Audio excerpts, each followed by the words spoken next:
it on August 30th, and today is November 10th. I mean, how is it possible that the department doesn't know how many immediate family members are still left I didn't say US that. in Afghanistan? I don't have a number for you. We believe it's certainly most likely in the dozens. But one of the reasons we put the memo out last week was to encourage service members to come forward.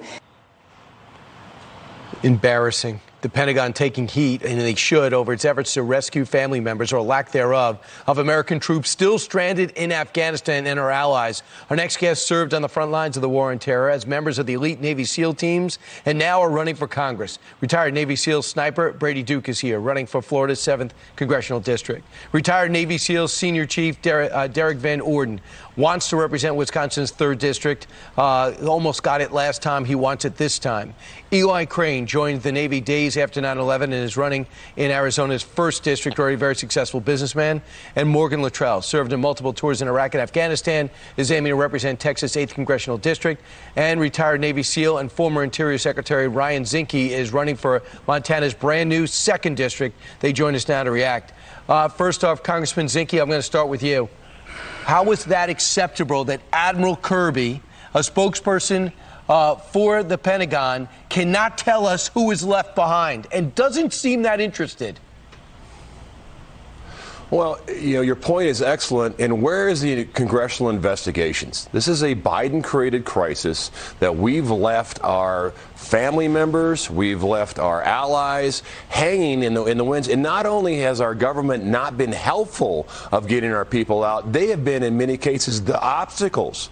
Now, I'm contacted every day by individuals that have interpreters, family members that need to get out of that country. And in many cases, our State Department, under this administration, has not only been not helpful, they are the chief obstacle of getting our people out. We should have investigations and get to the truth about what's going on.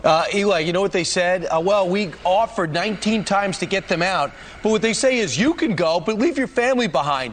What person is going to leave their family behind in that place and just go to get on a plane by themselves? And now the administration says, well, we made them an offer. Eli? Well, you're right, and it's just one of the it's just one of the many issues that are destroying this country. I think we all recognize it. That's why you have 5 Navy SEALs on the screen who are all running for office, because we want to serve this country again.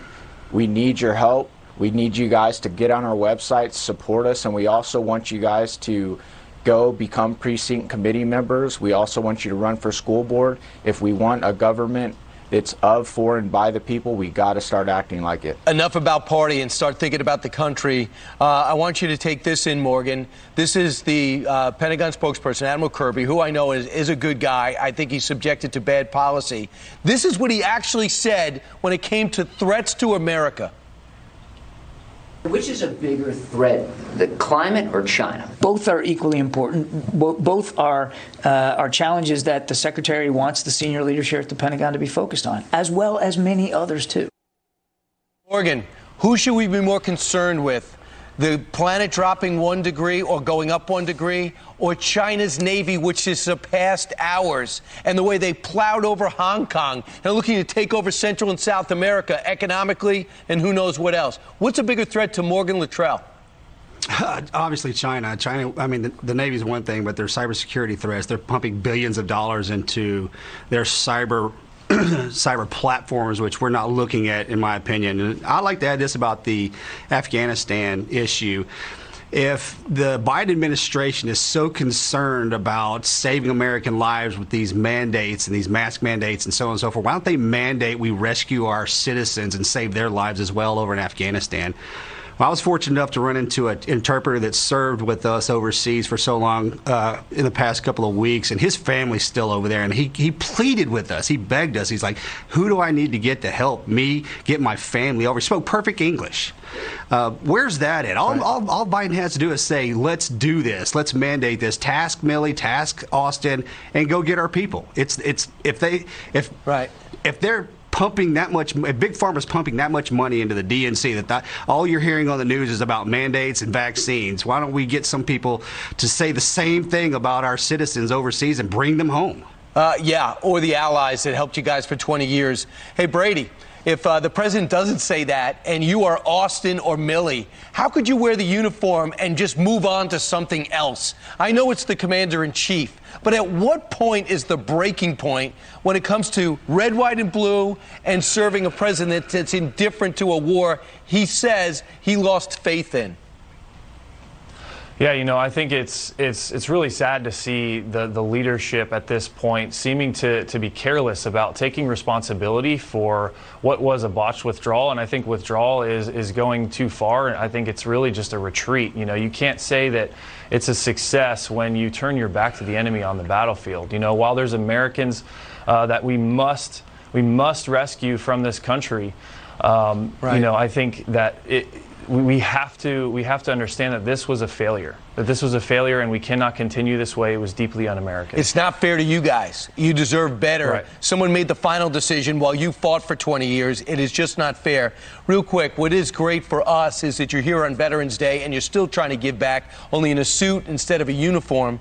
Let's go around, starting with you, Congressman Zinke, who served as Secretary of the Interior. What are your thoughts today? The level of sacrifice that has been made, particularly, to our veterans and the first line guys and their families. The day is a celebration of how great the character is of our veterans and our military. We have challenges, but I think you're absolutely right. It's red, white, and blue, and let's take back this country. Congressman, excuse me, not Congressman, but Eli Crane, you want to be a congressman.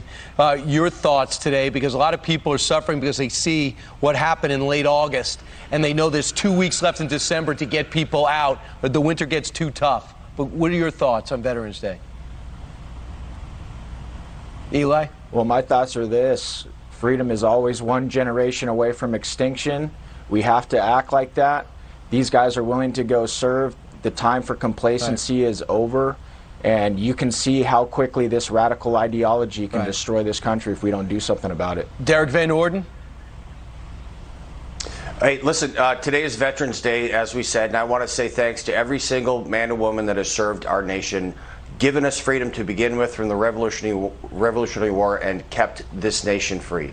We owe a debt of gratitude to our veterans. We've had a spike in veteran suicide, 41% over Q2 to Q3. And we need to make sure that our veterans understand that we love and care for them and that the duty never ends. And another thing today that people don't think about, all the Gold Star families who've lost men and women serving our country deserve our eternal respect. That's a debt that cannot be repaid. So thank them today, too, if you also see them. Absolutely. And Brady Duke?